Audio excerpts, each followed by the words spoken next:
할렐루야. 35주년을 맞이하는 태국 한인교회, 여기까지 이끌어오신 하나님 앞에 영광과 찬송을 올려드리고요. 우리 김영수 목사님을 비롯해서 우리 장로님들, 안수사님들, 권사님들, 집사님들, 또 목장, 교사들, 여러분 모두들 정말 수고 많으셨습니다. 그리고 정말 주님의 이름으로 축하드립니다. 이제 새롭게 임직하시는 장로님들, 안수사님들, 또 취임하시는 권사님과 더불어서 여기까지 인도하신 에베네셀 되신 하나님과 더불어 내일의 큰 부흥과 하나님의 큰 역사를 이루어가시는 여러분들이 다 되시기를 주의 이름으로 축원드립니다. 축복합니다. 여러분, 신구약 성경 66권 신구약 성경을 한 문장으로 요약해라. 성경의 주제는 뭘까요? 창세기부터 요한계시록 66권 전체를 마침 한 모금으로, 그래요, 사랑이에요. 맞습니다. 하나님의 사랑, 이웃을 향한 사랑인데, 할렐루야. 그런데 창세기부터 요한계시록까지 전체 주제를 카베넌트, 언약이라는 관점에서 또한 이야기하면, 나는 너희의 하나님 되고 너희는 나의 백성이 되리라.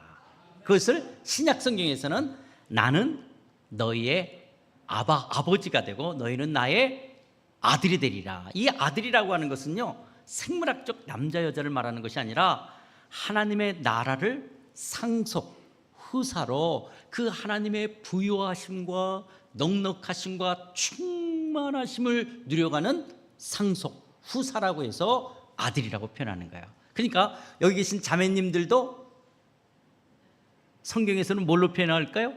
아들이라고 표현하는 거예요. 그래서 여러분, 우리 모두가 하나님의 사랑으로 말미암아 하나님의 영광스러운 백성이 된 거. 그래서 신구약 성경을 한 문장으로 요약해라. 나는 너희 하나님 되고 너희는 나의 백성이 되리라.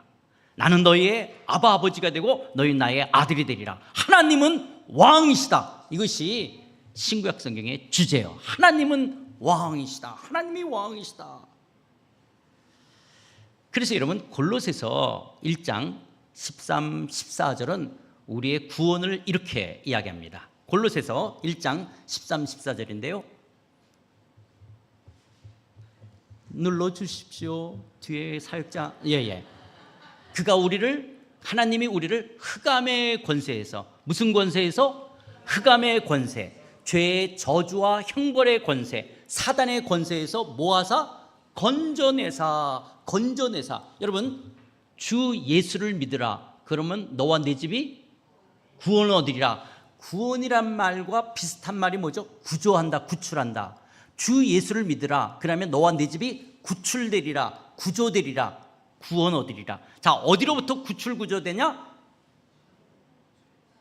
흑암의 권세, 죄의 저주와 어둠의 권세, 사단의 권세로부터 건져내사 그의 사랑의 아들의 나라로 옮기셨으니. 그의 사랑의 아들이 뭐예요? 하나님의 아들 예수가 왕이 돼서 다스리는 나라, 킹덤 오브 갓, 하나님의 나라로 옮기셨다. 그러니까 여러분, 우리가 구원받았다라는 말이 무슨 말이냐?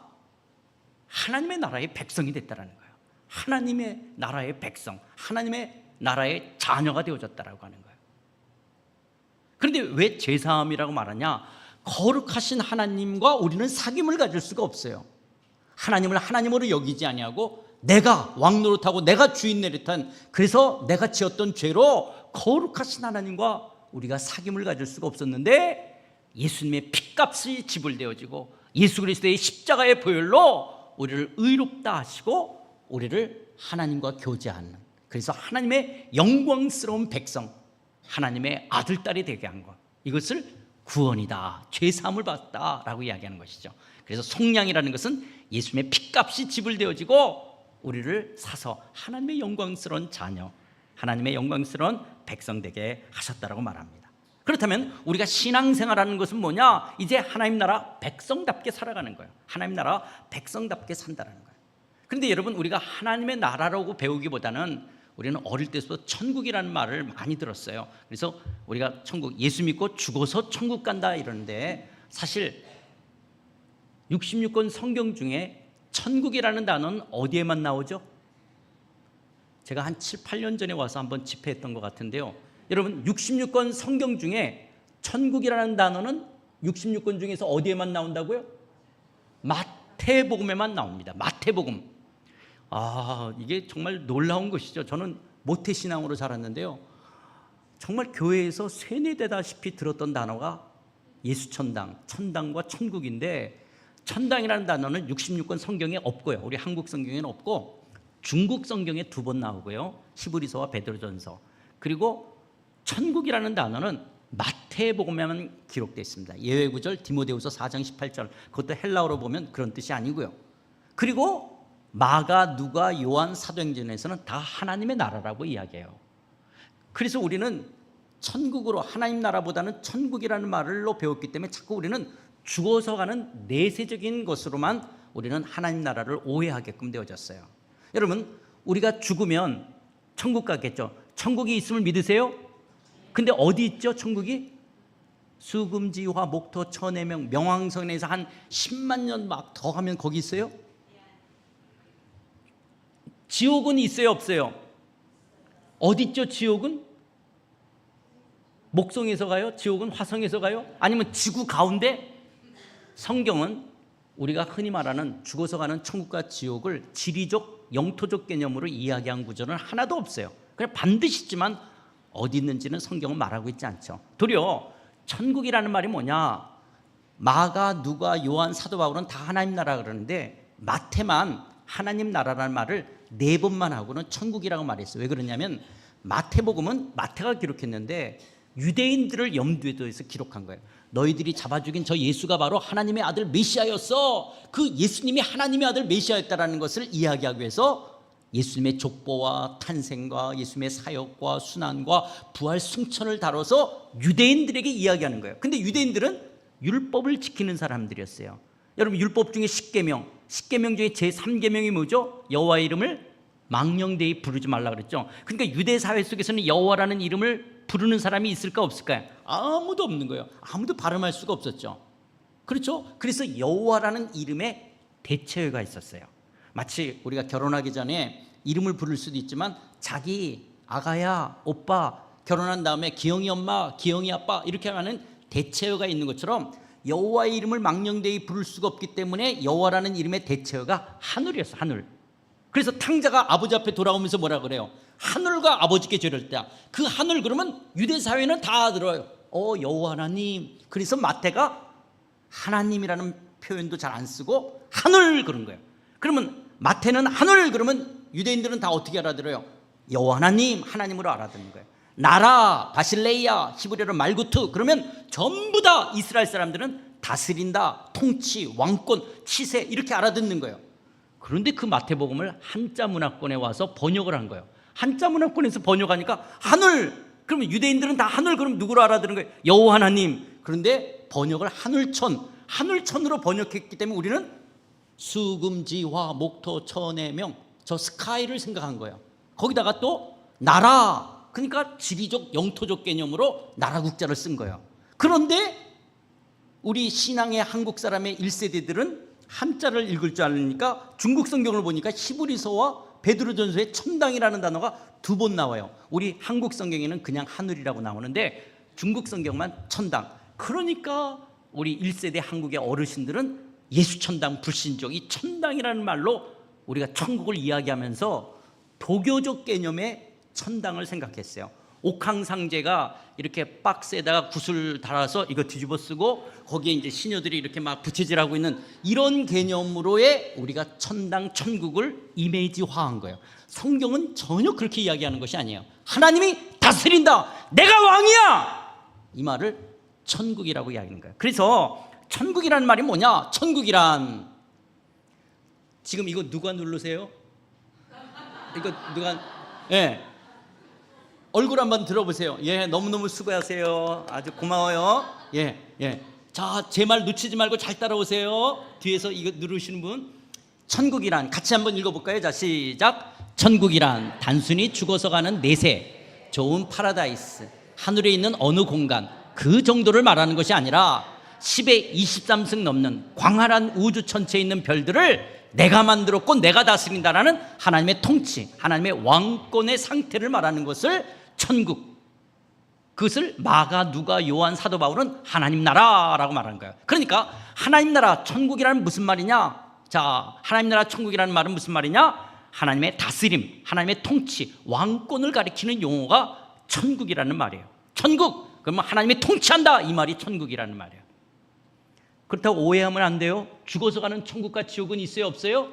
있어요. 그런데 어디 있는지를 몰라요. 있어요. 근데 성경에서 말하는 천국은 죽어서 어디 간다, 이 정도 말하는 것이 아니라 하나님이 통치하신다, 내가 왕이야, 이 말을 천국, 하나님 나라라고 말하는 거예요. 죄와 불의로 타락한 세상을 심판하시나 여전히 구원해 가시는 그 하나님의 역동성, 하나님의 다스림이 실현된 상태, 새하늘과 새 땅을 지시하는 용어를 킹덤 오브 갓, 하나님의 나라라고 이야기를 하는 거예요. 그러면 이 하나님의 나라가 이미 예수님이 이 땅에 오심으로 도래되어졌어요. 자, 그림 눌러주시면, 예, 하나님, 한 8년 전에 했던 거 기억나세요? 이 도표. 자, 여기 십자가, 예수님이 오심으로 하나님의 나라는 시작되었어요. already, 현재적 하나님 나라예요. 이것을 성경에서는 이렇게 말하죠. 하나님 나라는 겨자씨와 같다. 처음에는 겨자씨 같은 게, 이게 현재적 하나님 나라예요. 그런데 그 겨자씨가 점점 자라서 나무가 되고 큰 나무가 되어서 새들이 와서 깃들 정도, 이게 미래적 하나님 나라예요. 천국은 누룩과 같다. 처음에는 이스트 조그만 건데 빵이 들어서 빵을 크게 하는 거, 이런 것처럼 현재적 하나님 나라, 예수님의 초림으로 현재적 나라지만 낮에 아직은 아니에요. 미래적 하나님 나라, 큰 빵이 되어야 되고 큰 나무가 되어야 되는 이런 미래적. 그러니까 오늘 우리는 예수 그리스도를 믿음으로 하나님 나라 백성이 됐지만 우리는 미래적 하나님 나라를 기다려요. 예수님의 재림을 통해서 이루어질 그 나라를 기다려야 되는 거예요. 이런 현재적 하나님 나라와 미래적 하나님 나라 속에서 한번, 그 다음에 또 한번 눌러볼까요? 오스카 쿨만은 뭐라고 말하냐? 현재적 하나님 나라와 미래적 하나님 나라를 D-Day, V-Day. 연합군하고 독일이 싸울 때 노르만드 상륙 작전을 한 것은 D-Day라면, 이제 독일군을 완전히 전멸시킨 것을 V-Day라고 이야기하고, 헤르만 리델보이스는 아브라함의 언약의 성취, 예수님이 오신 것이 아브라함의 성취, 언약의 성취였다, 이게 예수님의 초림이라면 이제 그 하나님 나라 언약이 완성될 것 같다, 그걸 미래적 하나님이라고 말하는 거예요. 그래서 오늘 우리가 예수를 믿으면 하나님 나라의 백성으로 의인이 된 거예요. 이건 신분이에요. 신분이 우리는 의인이에요. 그런데 이미와 아직을 살면서 우리가 죄를 져야 안 져요? 짓는 건 상태예요. 상태. 그래서 여러분, 우리가 하나님 백성, 하나님의 자녀답게 살지 못한다 할지라도 신분은 변하지 않아요. 왜냐? 신분은 우리의 행위나 노력으로 말미암은 것이 아니라 하나님의 은혜로 우리에게 받은 선물이에요. 그러면 그 신분에 걸맞게 살아야 되는 것이 우리가 하나님 나라의 백성으로서의 상태적 성화를 이뤄가는 것들이거든요. 이 말을 쉽게 이야기하면 3.1 독립이 선언됐어요. 3.1 독립이 선언됐는데 아직 8.15 광복은 오지 않았어요.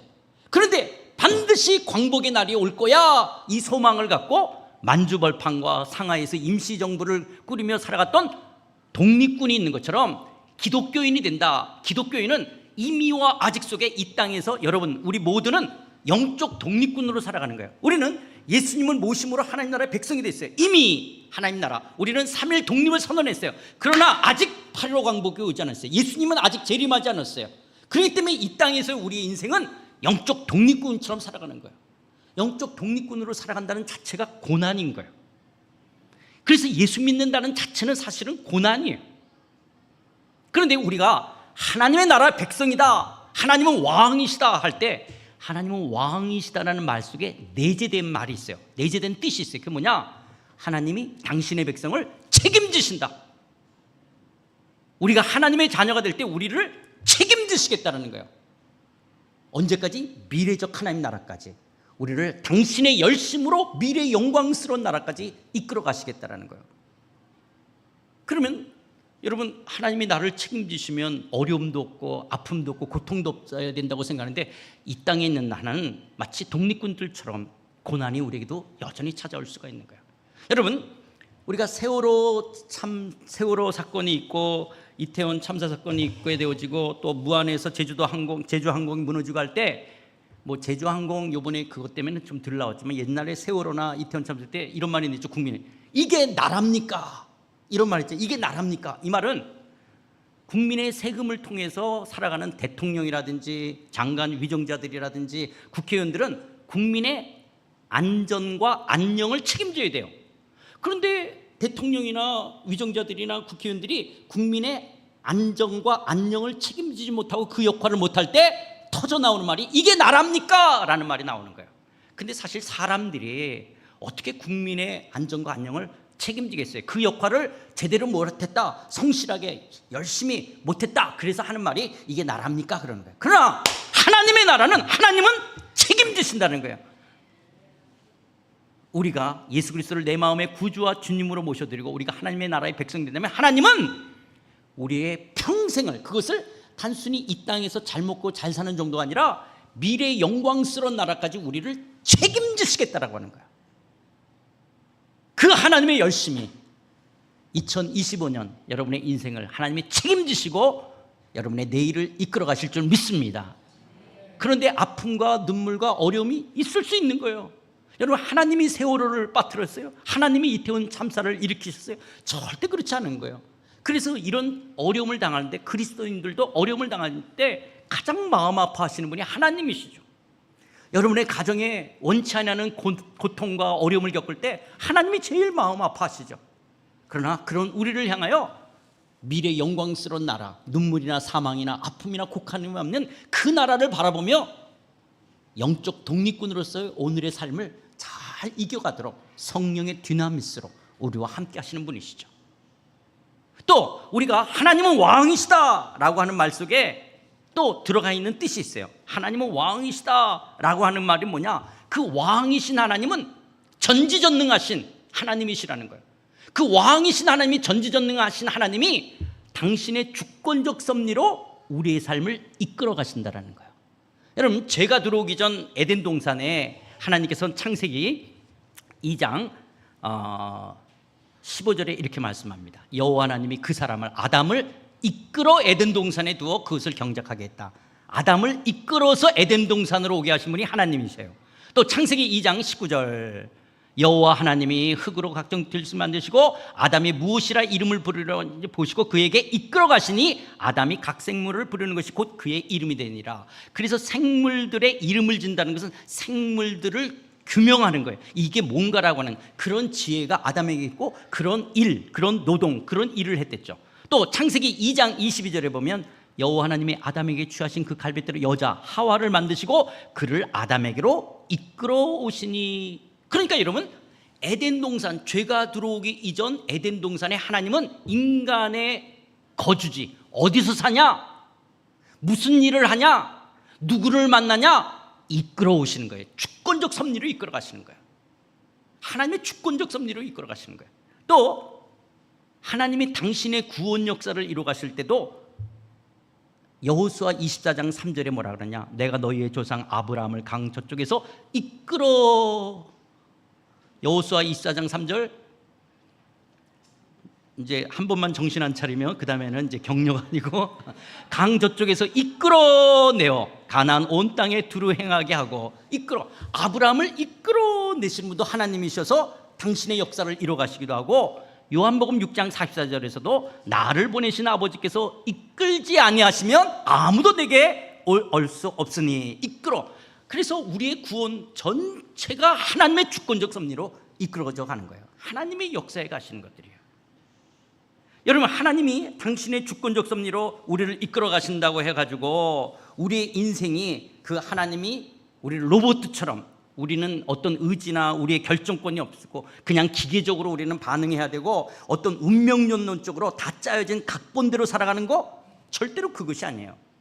하나님은 우리에게 생각할 수 있는 지정의 인격을 주시고 우리 안에 소원도 있고 우리가 선택도 하고 우리가 결정도 할 수 있고 우리가 반응도 할 수 있어요. 이런 모든 것을 다 합쳐 전지전능하신 하나님이 우리의 인생을 이끌어 가신다는 거예요. 그게 하나님의 주권적 섭리라고 하는 것이거든요. 그런 하나님의 주권적 섭리가 우리의 삶을 이끌어가고 계신 줄 믿습니다. 여러분, 그렇게 보면 왜 우리는 대한민국 사람으로 태어났어요? 우리가 어떻게 한국에서 태어났죠? 여러분 왜 태국 사람으로 안 태어났어요? 제가 상하이에서 목회할 때 국제 결혼하신 분 중에 어떤 조선족이 저한테 그러더라고요. 목사님, 나는 왜 조선족으로 태어났을까요? 한족도 아니고 한국 사람도 아니고. 왜 누구는 제일교포고 누구는 왜 고려인이고 누구는 왜 조선족이에요? 여러분은 왜 태국 사람이 아니고 왜 미얀마 사람이 아니고 왜 여러분은 한국 사람을 태어났냐? 우리 의지가 하나도 개입되어 있지 않잖아요. 부모를 왜 우리가 선택했습니까? 우리가 운명론적으로 이 사람하고 결혼하도록 돼 있다. 이게 어떤 거냐? 우리는 그냥 하나님이 만들어 놓은 사람을 언젠가 이렇게 만난다는 것이 아니라 하나님이 우리에게 인격을 주시고 선택하고 결정할 수 있는데 합법적으로 결혼했다면 결과론적으로 이 사람이 하나님이 나에게 짝지어 준 자거든요. 그런 면 속에서 내가 어떻게 이 남자랑 이 여자랑 살고 내가 이런 자식을 이런 부모 밑에서 내가 또 태어났을까? 여러분이 그 직업, 물론 돈이 되기 위해서 자기가 타고난 어떤 기질과 적성과 이런 것이 안 맞는 일을 하고 계시는 분도 있지만 대부분이 여러분 방콕에서 여러분들이 하고 있는 직업, 왜 그 아이템의 일을 하고 있냐라는 거예요. 어떻게 그 직업에 그런 아이템의 일을 10년, 20년, 30년 하느냐? 이게 다 이끌어 오시는 거예요. 아담의 생물을 지나가게 하며 이름을 짓게 하는 것처럼, 하와를 이끌어 만나게 하시는 것처럼 하나님의 주권적 섭리로 내가 한국 사람으로 태어나는 거고, 여러분들이 지금 방콕 땅에 살고 있는 거고, 그리고 여러분이 그 아이템으로 비즈니스를 하고 있는 거고, 또 하나님의 만나라게 하셨던 아내, 남편, 자녀들과 또 태국 한인연합교회, 태국 한인교회라고 하는 신앙의 공동체 속에서 살아가고 있는 거예요. 이 모든 것이 하나님의 주권적 섭리라고 하는 것들이에요. 이런 하나님의 주권적 섭리로 내 인생을 하나님이 이끌어 가신다. 이게 하나님 나라의 백성들의 믿음의 고백인 줄 믿습니다. 그렇기 때문에 크리스찬들은 늘 이런 하나님의 주권적 섭리가 있기 때문에 마태복음 10장 29절 같은 이런 말씀, 참새 2마리가 한 아사르니에 팔리지 않느냐? 그러나 너희 아버지께서 허락지 아니하시면 그 하나도 땅에 떨어지지 아니하리라. 그렇다면 여러분, 2025년 여러분이 방콕 땅에 살고 있는 거 우연히, 어쩌다, 재수, 운명, 그게 아니라 하나님의 주권적 섭리 가운데 여러분들을 방콕 땅에 있게 하신 걸 믿으십니까? 그게 크리스찬들의 고백인 거예요. 내가 결정하고 회사가 보낼 수 있어요. 어떤 이유로 내가 결정하고 내가 온 거지만 결과론적으로 하나님은 내 인생을 이끌어 가신다.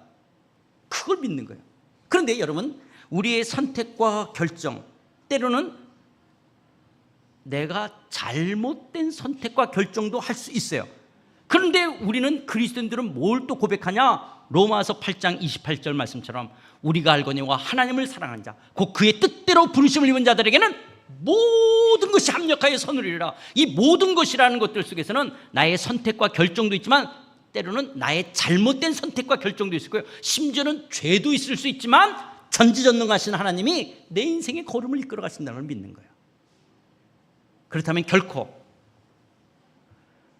태국 방콕 땅에 사는 삶 우연이 아닌, 그리고 여러분들이 태국 한인교회에 나와서 같은 믿음의 공동체를 이루는 거 결코 우연이 아닌, 내일 출근하시는 분들 결코 우연이 아닌 하나님의 주권적 섭리 속에 여러분의 걸음을 이끌어 가신 줄 믿습니다. 저는 제 인생에 있어서도요, 저는 상하이 가서 21년을 목회하면서 살 거다 진짜 꿈에도 생각해 본 적 없어요. 그런데 21년을 제가 상하이에서 정말 화려한 중국 생활을 했잖아요. 도리어 제 후임자한테 미안한 마음도 있어요. 왜냐하면 지금은 중국이 좀 많이 어렵고 한국 사람들이 너무 많이 떠났는데, 제가 있을 때는 저희 교회가 출석 교인이 3,000명이었으니까, 주재원들, 그러니까 엄청났죠. 거기다가 상하이 경제, 여러분 제가 은퇴하고 나올 때 교회 사택을 매각하려고 그랬어요. 교회 사택에 교인이 많아도요, 교회 사택은 그렇게 좋지가 않거든요. 그런데도 매각하려고 그러니까 한국 돈 34억. 그러니까 중국은 돈이 얼마, 아니 그냥 상하이에 그냥 우리 보통 사는 교회 그 사택인데 팔려고 하니까 34억 하더라고요. 정말 엄청난 나라였죠, 정말 중국은. 그런 데서 제가 21년을 살 거라는 건 정말 기대도 못했죠. 그런데 하나님이 각자의 삶을 이끌어 가시는 거죠. 각자의 삶을 이끌어 가시죠. 제가 어떻게 목사가 됐을까? 그것도 전 정말 하나님의, 저는 이렇게 장래 희망, 그럼 저는 수학 선생이에요. 저는 굉장히 수학을 좋아했어요. 그래서 저는 수학 선생 한다 그러다가 어느 날 고등학교 때 나는 목사가 신학교를 가야 될 것 같은, 그러면서 이제 저기 사당동 청신, 사당동에 청신이라고 하세요. 모든 귀신들이 다 모여 있다 그래서 청신이라는데, 거기 대학 거기 가고 그다음에 신대원 가게 되고, 그러면서 일본에 선교사로 갔다가 상하이를 가게 되어진, 이게 뭐 하나님의 주권적 섭리가 있는 것들이에요. 그래서 여러분, 오늘 우리 인생이 이렇게 만몬의 가치에 따라서 내가 어느 지역에 살고 어떤 국적을 갖고 무슨 일을 하고 누구와 만나를 사는 것을 높고 낮다, 우월하다, 열등하다라고 이야기하는 거예요. 여러분, 우리가 일반적으로 그냥 중고등학교 6년, 대학교까지 10년을 영어를 배웠는데, 미국에 가면 강아지만큼 히어링이 안 된다는 것 속에 좌절감을 느끼지 않아요? 강아지만큼도 영어가 잘 안 들리는. 근데 이런 만몬, 세상 나라의 관점 속에서는 내가 이 직업을 갖고 내가 연봉이 요거밖에 되지 않고 내가 이런 사람과 내가 이런 것들이 우월하다, 열등하지만 하나님의 나라는 절대 그렇지가 않다라는 거예요. 하나님의 나라는 어느 민족이 더 우월하고 어떤 직업이, 어떤 연봉이 더 우월하고 더 크고 그렇지 않다라고 하는 거예요. 북한 땅에 살든, 아니면 어떤 독재 국가에서 태어난 사람들, 아니면 저개발 국가에 태어난 사람도 있고 부유국도 있지만 그 만몬의 가치 속에 있는 거예요. 우리가 알 수 없는 하나님의 그 주권 속에 하나님은 당신의 나라를 이루어가는 가운데 우리를 한국 사람으로 태어나게 하고 지금 방콕 땅에 살게 하시고, 그리고 이런 직업 종사하게 하시고 이런 아이템 속에 종사하게 하고, 그리고 이 사람들과 같이 이루어가도록 하는 거예요. 이런 것이 하나님의 주권적 섭리라고 하는 것들이에요. 이런 주권적 섭리 속에서 인도한 것을 우리가 어떤 사람, 오늘 읽었던 본문 요셉을 통해서도 우리가 알 수 있는 거예요. 여러분, 요셉이 이제 애굽의 국무총리가 됐어요. 그런데 어느 날 형들이 와서 쭈르륵 엎드려가지고 곡식을 구하는 거예요. 형들을 보는 순간 요셉이 지난 날이 주마등처럼 흘려갔을 거야. 와, 형, 내가 다시는 채색 옷도 안 입을게. 형, 내가 아버지한테 고자질도 안 할게. 형, 내가 꿈 얘기도 안 할게. 살려줘, 살려달라고 아우 성을 쳐며 형들의 이름을 불렀지만, 비록 배다른 형들이라 할지라도 같은 고륙이었던 형들이 자기를 아랍 상인들에게 팔아넘기잖아요. 그래서 보디발 장군 집에 와가지고 노예로 있으다가 거기서 가정총무 집사가 돼서 보디발 장군 집을 다스리다가 집사의 역할을 하다가 억울하게 감옥에 갇히게 되어져서 옥중 생활하다가 이제 꿈을 풀어주는 것으로 통해서 애굽의 국무총리가 된 거예요. 그렇게 내 인생이 파노라마처럼 지나가는 가운데 속에서 지난날에 얼마나 아픔과 고통이 있어요. 정말 복수하고 싶은 형들, 나를 그렇게 매몰차게 팔아넘겼던 그 형들이 쭈르륵 와서 엎드리고 있는 거야. 그때 요셉이 창세기 42장 9절, 요셉이 그들에 대하여 꿈을 생각하고 형들이 쭈르륵 엎드릴 때, 그때 내가 꿨던 꿈이 이거구나. 볕단들이 나한테 절을 하고 별들이 나한테 절을 했던, 해와 달과 별들이 나한테 절하는 게 이거구나. 그렇다면 이 흉년 가뭄 속에서 하나님이 우리 민족을 구원하시려고 나를 먼저 보내신 거 아닌가? 그러니까 요셉은 지금까지 꿈을 전혀 생각하지 못했어요. 왜냐? 노예 생활을 하고 보디발 장군 집에서 집사 역할을 하면서, 그리고 억울하게 감옥에 갇히면서 자기 인생은 정말 하루하루가 헉헉거리며 살아왔던 삶이었을 거예요. 아마 꿈을 생각했으면 화병 나서 아마 요셉이 제대로 살지도 못했을 거예요. 거진 꿈을 생각하지 못했는데 비로소 꿈을 생각하게 된 거예요. 형들이 와서 엎드렸잖아요.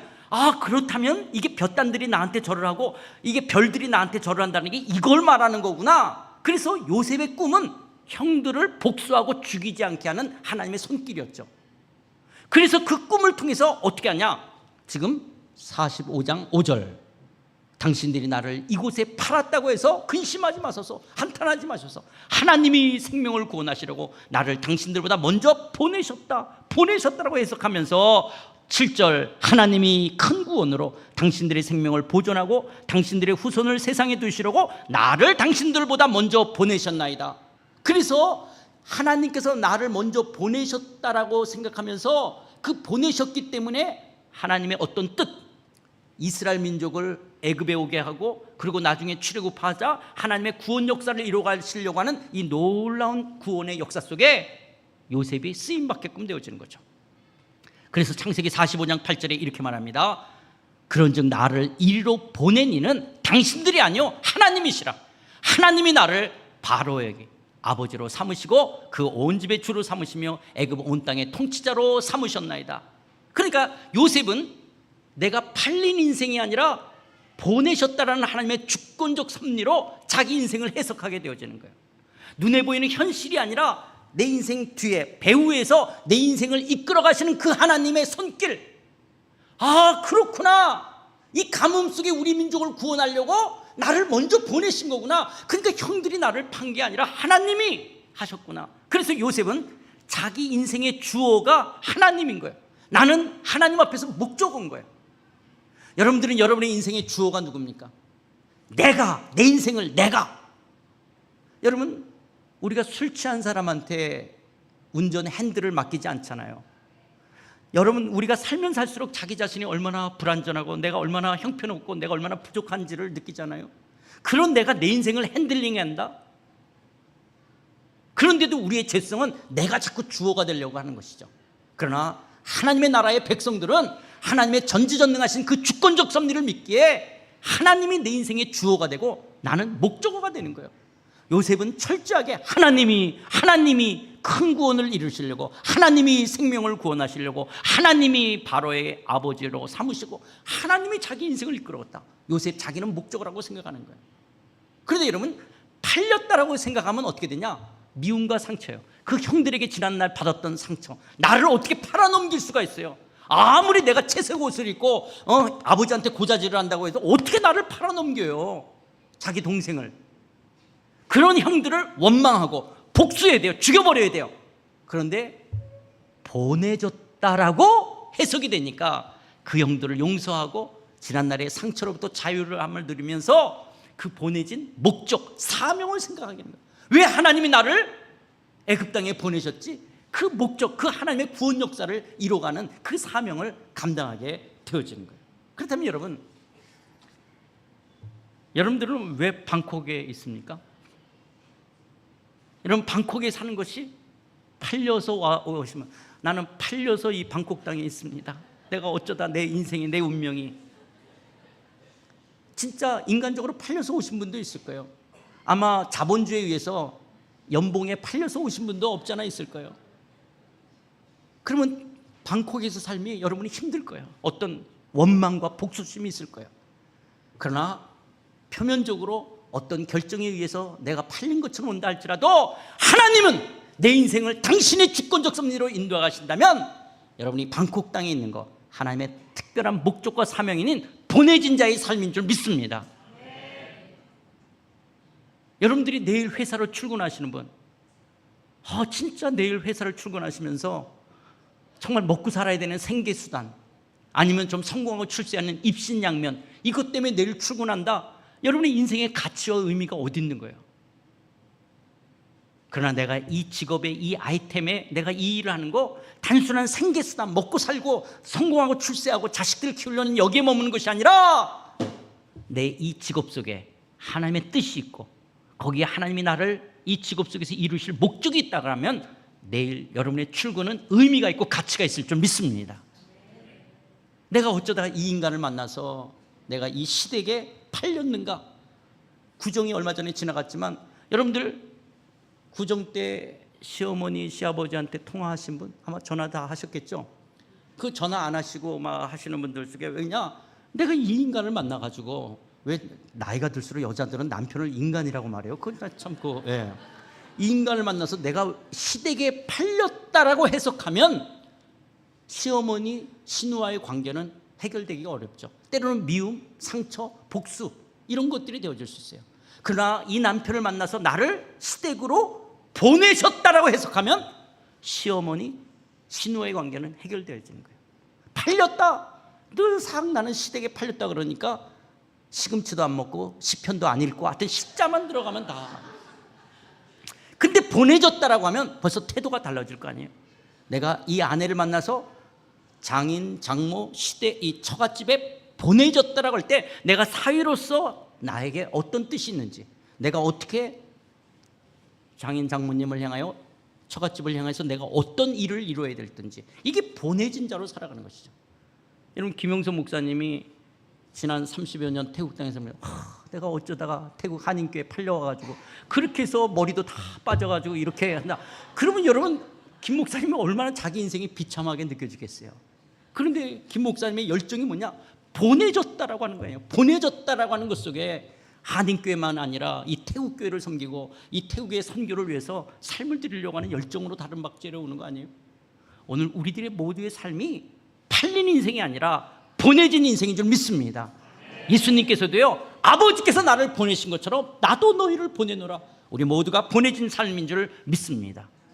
그러면서 하나님은 왕이시다, 하나님이 책임지신다, 하나님의 주권적 섭리가 있다. 또 하나가 뭐냐?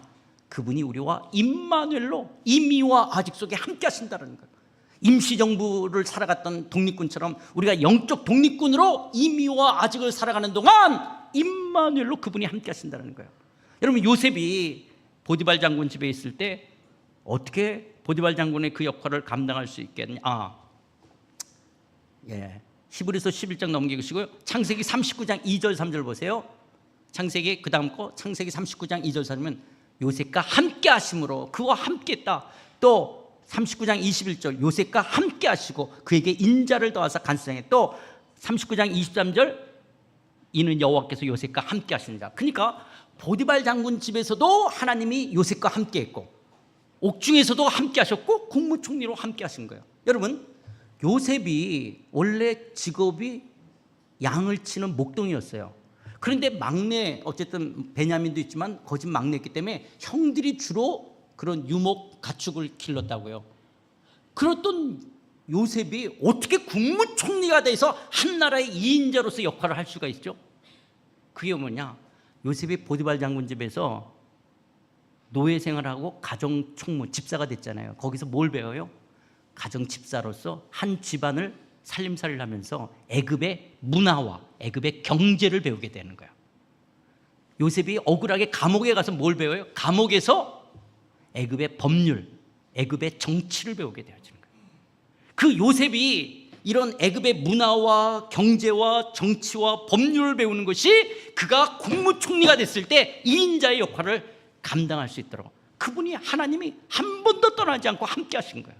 그렇다면 요즘 여러분들의 직장 생활이 애굽의 노예 생활, 애굽의 집사 생활하는 것 같이 느껴지십니까?